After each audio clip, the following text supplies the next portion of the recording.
Voltaire, Memnon, la sagesse humaine.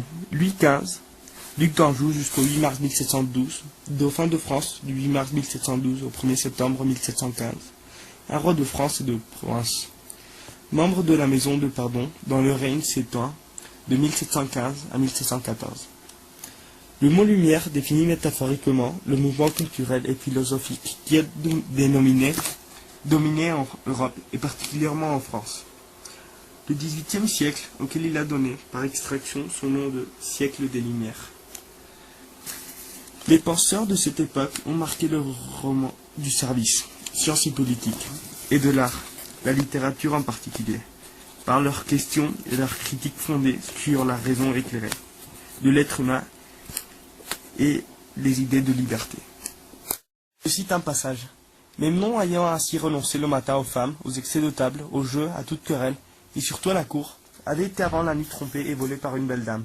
S'était enivré, avait joué, avait eu une querelle, s'était fait crever un œil, et avait été à la cour, où l'on s'était moqué de lui. Pétrifié d'étonnement et navré de douleur, il s'en retourne la mort dans le cœur. Il veut rentrer chez lui. Il y trouve des huissiers qui démeublaient sa maison de la part de ses créanciers. Il reste presque évanoui sous un platane. Il y rencontre la belle dame du matin, qui se promenait avec son cher oncle, et qui éclate de rire en voyant Memnon avec son emplâtre. La nuit vint. Memnon se coucha sur de la paille auprès des murs de sa maison. La fièvre le saisit. Il s'endormit dans l'accès et un esprit céleste lui apparut en songe. Dans cette satire sociale, de l'impossibilité d'accomplir son but pour Memnon, montre une argumentation particulière. L'impossibilité d'accomplir un but. La douleur de Memnon. Champ lexical de la lumière. Je cite. Ligne 3, crevé ainsi que moqué. Ligne 7, emplâtre. Ligne 18, fièvre. Cela montre la douleur physique de Memnon, à cause de chercher la sagesse. Ensuite, on trouve le champ lexical de l'humiliation. Je cite. Ligne 3, rire ainsi que moquer. Ligne 2, tromper. Cela montre l'humiliation subite par Memnon à cause de confier dans les gens. Les solutions pour Memnon. Ligne 31 à 33. Ton sort changera, reprit l'animal de l'étoile. Il est vrai que tu seras toujours borgne, mais à cela près. Tu seras assez heureux pourvu que tu ne fasses jamais le sot projet d'être parfaitement sage. Le seul qui peut changer son avenir est lui-même. On trouve une allitération dans les tu. Ensuite, une répétition dans les nous. Ligne 35 à 36. Nous-mêmes, nous en sommes bien loin. L'esprit céleste soulage Memnon en disant que même eux ne peuvent pas être parfaitement sages. Cette première partie nous montre que Memnon ne peut pas être parfaitement sage. Une argumentation particulière. Le questionnement de l'héros. Qui es-tu, ligne 11?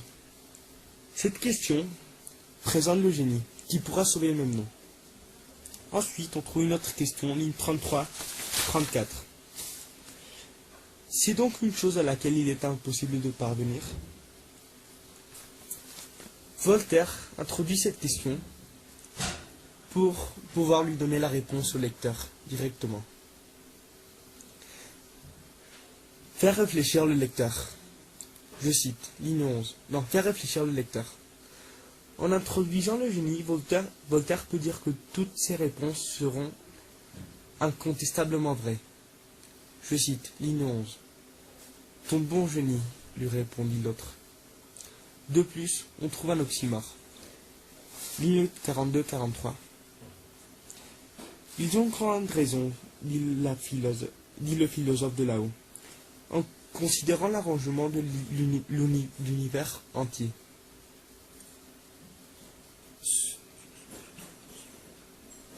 Cela nous dit que tout n'est pas bien dans ce monde. Cette partie nous a montré que Voltaire utilise questions et réponses pour faire réfléchir le lecteur. La satire sociale. Critique des vices de la société. En premier, on trouve une ironie par antiphrase. Ligne 27. Sa gracieuse majesté. Cela veut dire une majesté pas sérieuse. Ensuite, le champ lexical des vices des hommes. Jouer, excès, boire, femme, argent. Cela montre le monde imparfait. Enfin, le champ lexical des hommes.